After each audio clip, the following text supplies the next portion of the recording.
Marina बीच पर खास तैयारी की गई है। अंतिम संस्कार के लिए राजकीय सम्मान के साथ होगा। रात 12:15 बजे अपोलो हॉस्पिटल ने वहां पर ऐलान किया था कि प्रेस रिलीज के जरिए जानकारी दी थी कि जयललिता का निधन 11:30 बजे हो गया। रात 1:06 पर शपथ ग्रहण समारोह शुरू हुआ था राजभवन में। जो पेन्नीसेल्वम ने वहां पर मुख्यमंत्री पद की शपथ ली थी। 32 मंत्री उनके साथ थे। लेकिन इन सब के बीच जयललिता का ना होना तमिलनाडु के भीतर किस रूप में लोग किस तरीके से, ये सारे दृश्य हैं उसके लोगों के जहन में। तो जयललिता यानी अम्मा को लेकर क्या कुछ था।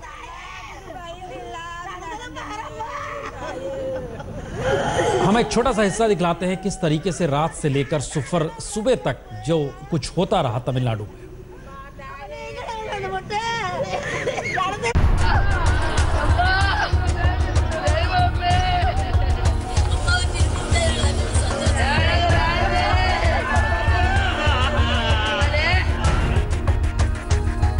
घड़ी की सोई सोमवार रात 11:30 बजे पहुंचते ही अम्मा की जिंदगी की डोर टूट गई। जिसे सुनाने के लिए जुबान लड़खड़ा जाए उसे शब्दों में बयां किया गया। जयललिता के निधन की खबर को प्रेस रिलीज जारी करके दुनिया को बताया गया। जयललिता पर चेन्नई के अपोलो अस्पताल का यह आखिरी हेल्थ बुलेटिन साबित हुआ। वैसे जयललिता को बचाने की हर मुमकिन कोशिश की गई, लेकिन ना दुआ काम आई ना दवा। डॉक्टरों की भारी भरकम टीम अम्मा को बचाने में लगी रही। चेन्नई से दिल्ली और लंदन तक डॉक्टर अम्मा की सेहत से जुड़ी पल पल की खबर पर नजर बनाए रहे, लेकिन अनहोनी को कोई टाल नहीं सका। इससे पहले चेन्नई में अपोलो अस्पताल में शाम 6 बजे हेल्थ बुलेटिन जारी किया गया। तभी साफ हो गया कि जयललिता की हालत बेहद नाजुक है। उन्हें ECMO यानी extra corporal membrane oxygenation system पर रखा गया था।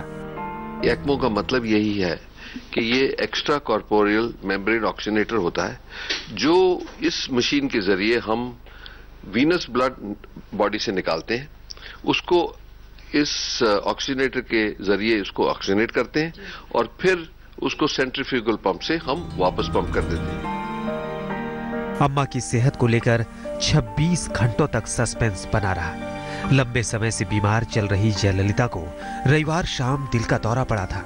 दिल्ली से एम्स के डॉक्टरों की एक टीम पहुंची तो लंदन के मशहूर हृदय रोग विशेषज्ञ डॉक्टर रिचर्ड बियले से भी सलाह ली गई थी। अपोलो में भर्ती होने के बाद जयललिता को हल्का हार्ट अटैक आया था। रविवार शाम अचानक उन्हें दोबारा कार्डियक अरेस्ट हुआ, जिसके बाद उनकी हालत काफी नाजुक बन गई। रविवार शाम 4 बजे तक जयललिता की तबीयत ठीक थी।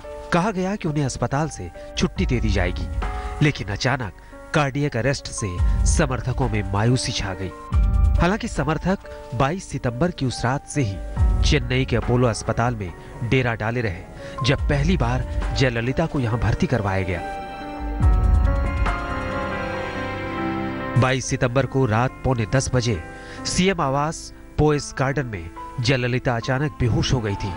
उन्हें आनन फानन में अस्पताल पहुंचाया गया।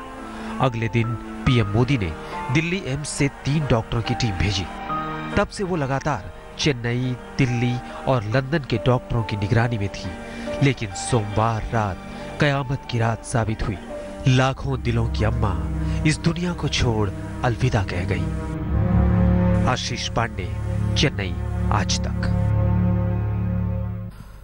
सीधे चलते हैं पहले चेन्नई। TS सुधीर, कितना मुश्किल है मौजूदा वक्त में पनीरसेल्वम का कमान संभालना, क्योंकि कई सवाल लगातार AIADMK को अब लेकर उठने लगे हैं।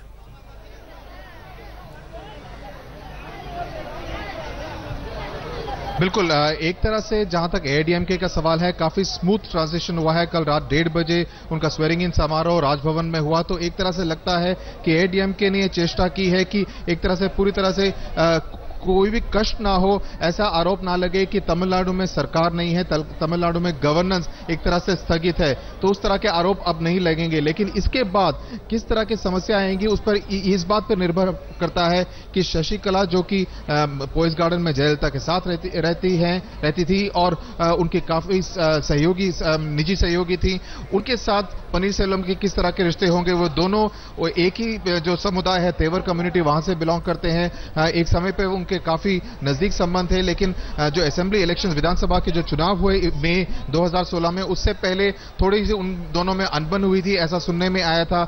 लेकिन किस तरह के रिश्ते इन दोनों के बीच में होंगे, सुनने में यह भी आया है कि जब पनीरसेल्वम सरकार संभालेंगे, ये हो सकता है कि शशिकला पार्टी के जनरल सेक्रेटरी का कार्यभार भी संभाल सकती हैं। तो क्या इस तरह से डिवीजन ऑफ लेबर होगा, ये सब आने वाले दिनों में दिखाई देगा। लेकिन खास बात यह है कि जो डिस्प्रोपोर्शनेट एसेट्स केस है, उसमें शशिकला भी आरोपी है। उसका जो वर्डिक्ट है सुप्रीम कोर्ट में अगले कुछ महीनों में आ जाएगा, उसका किस तरह से असर पूरे तमिलनाडु की सरकार पर और एआईडीएमके पार्टी पर पड़ेगा, यह भी काफी महत्वपूर्ण रहेगा। यानी आप इस स्थिति को नहीं देख रहे हैं, एक वक्त था जब एमजीआर नहीं तो जानकी रामचंद्रन और जयललिता दो दिशा में बढ़ी एआईडीएमके को लेकर, मौजूदा वक्त में ऐसी कोई स्थिति नजर नहीं आती है?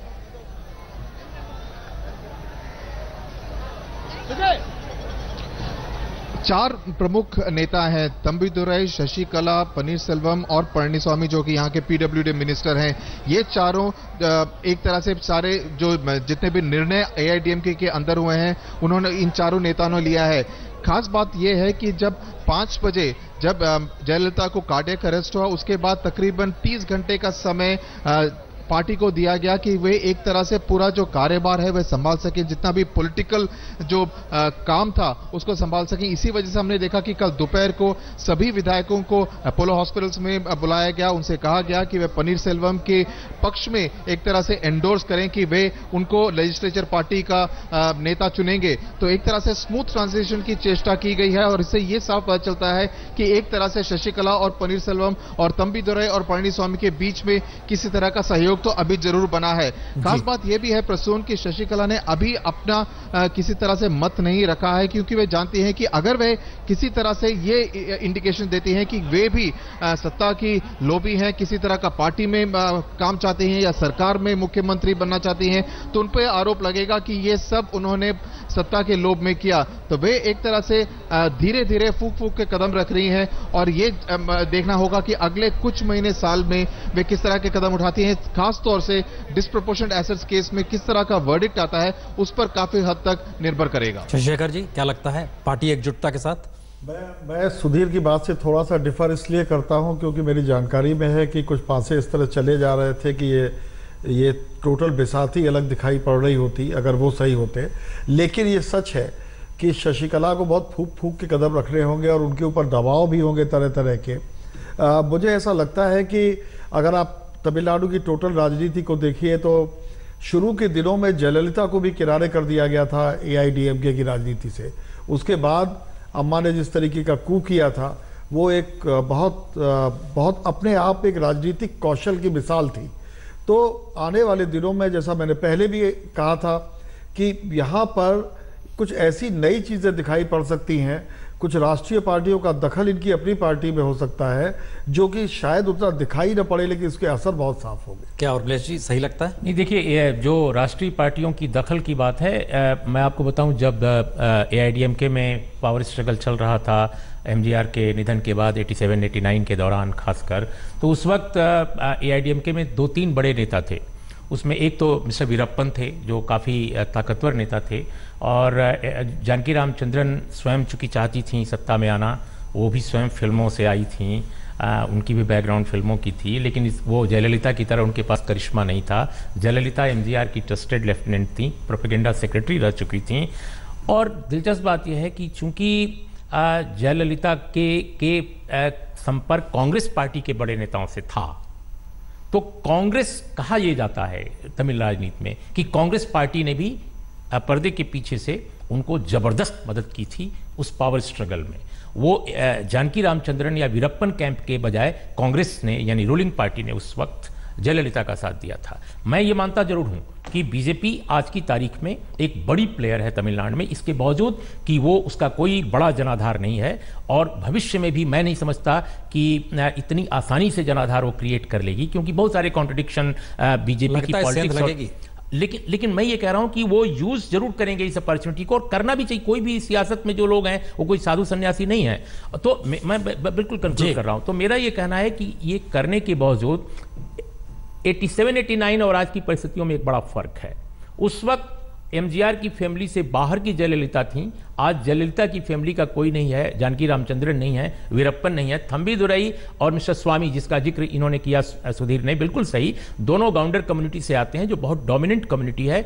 लेकिन ये कोई ऐसा नेता नहीं है जो अपनी राजनीतिक महत्वाकांक्षा को मूर्त रूप दे सके। मैं समझता हूं कि आज की तारीख में एआईडीएमके एज ए पार्टी पर बड़ा संकट है। ये स्मूथ ट्रांसफॉर्मेशन जरूर है सत्ता का, बहुत ही खूबसूरती से हुआ है, बहुत आसानी से हुआ है, लेकिन सुप्रीम कोर्ट की वर्डिक्ट के बाद शशिकला की राजनीतिक महत्वाकांक्षाएं अगर उछाल लेती हैं तो एआईडीएमके में एक बड़ा संकट पैदा होगा, ये मुझे लगता है। और तब डीएमके में स्टालिन को मैं समझता हूं कि एक मुंह मांगा मौका मिलेगा भविष्य की राजनीति में एक बड़ा सितारा के रूप में उभरने का। लेकिन कांग्रेस बीजेपी के बारे में मैं नहीं कह सकता। राष्ट्रीय राजनीतिक दलों के दखल का जिक्र जब हो रहा है तो वाकई 27 बरस में बहुत कुछ बदल गया।